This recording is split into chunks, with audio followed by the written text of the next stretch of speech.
কথা, এই ধরনের মুসলমান তোমরা হইও না। কি ধরনের মুসলমান হবা? উদখুলু ফিস সিলমি কাফা। ও আমার বান্দারা, তোমরা যখন মুসলমানিত্ব অন্তরের মধ্যে নিয়ে আসবে, তাহলে পরিপূর্ণভাবে মুসলমান হয়ে যাও। মুসলমান হবা, যেই রসুলের শরীয়ত তুমি পালন করবে, সেই রসুলের দহিত্রকে জবাই করবে, এরকম মুসলমান আল্লাহ চাই না। কত নির্মম ভাবে শহীদ করা হয়েছে, আপনারা সবাই এগুলো জানেন। তবে আমি একটা ছোট কথা এখানে বলি, আমি আমার বক্তব্য শেষ করে দিব। আপনারা কারবালার সব মাহফিল শুনেছেন বিভিন্ন জায়গার মধ্যে। আমি কোরআনের তাফসীর দিয়ে বোঝাতে চাচ্ছি যে আল্লাহ যেই মানুষকে ভালোবাসা ওয়াজিব করেছে, আবার রসুল এবং আল্লাহকে যারা কষ্ট দেয়, তারা আল্লাহর পক্ষ থেকে তাদের জন্য লানত দেওয়া হয়েছে, ঠিক কিনা? কোরআনের আয়াত দ্বারা প্রমাণ হয়েছে কিনা?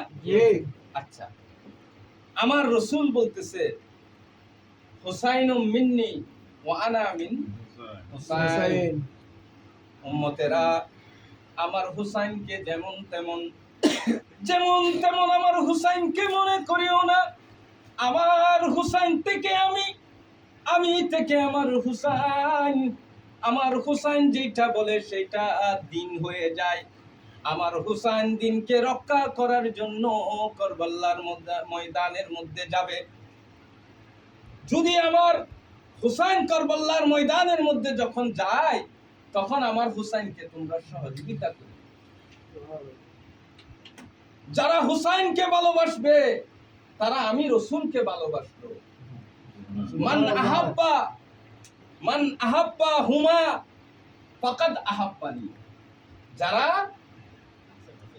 হাসান হুসাইনকে ভালোবাসে, আমার আহলে বাইতকে ভালোবাসে, ফাকাদ আহাব্বানি, তারা যেন আমাকেই ভালোবাসে।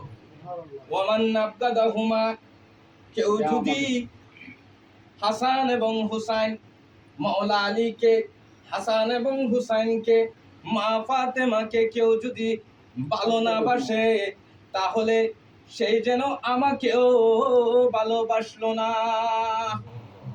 আর যে আমাকে কষ্ট দেয়, সে যেন আল্লাহকে কষ্ট দিল। যে আমাকে খুশি করে, সে যেন আল্লাহকে খুশি করলো। সুবহানাল্লাহ। আচ্ছা, কারবালার ময়দানের মধ্যে এক ফোঁটা পানি শহরবানু বলতেছে, মাওলা হুসাইন, আজকে আমরা যখন শহীদ হওয়ার জন্য এসেছি, আমাদেরকে শহীদ করে দিবে, আমাদের জন্য পানি বন্ধ করে দিয়েছে। আজকে 3 দিন যাবত গোরার জন্য পানি উন্মুক্ত, পশুর জন্য পানি উন্মুক্ত, সালেমদের জন্য পানি উন্মুক্ত করে দেওয়া হয়েছে।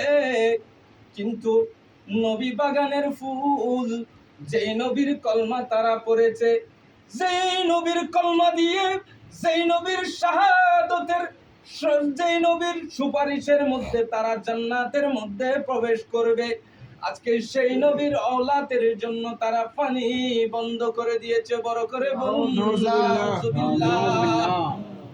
বলে, আমাদের জন্য কোনো পানির দরকার নাই, কিন্তু ইমাম আলী আসগরের জন্য একটু পানি তাদের থেকে খুঁজেন, তাদেরকে বলেন, এই ছোট বাচ্চা এটা তোমাদের বিরুদ্ধে যুদ্ধ করবে। কিন্তু শহরবানুর কথা শুনে শেষ পর্যন্ত ইমাম হুসাইন রাদিয়াল্লাহু তাআলা ওই বাচ্চাকে এরকম হাতের মধ্যে নিয়ে তাদের